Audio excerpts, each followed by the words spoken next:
Today we have the great privilege of listening to Australia's best Eastern musical artists on stage and above all, a host of very disciplined musicians of exquisite culture, both vocal and instrumental, creating a glorious landmark in the history of Sri Lanka Arts Council of Australia. These carefully selected beautiful collection of items, I may say, is a judicious blend of Eastern and Western classical and light music.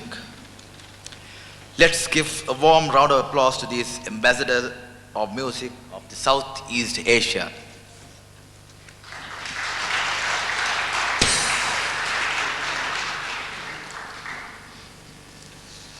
This is an invitation to all gods to come down to earth, a wish for happy and prosperous life, in harmony, devoid of sorrow and misfortune.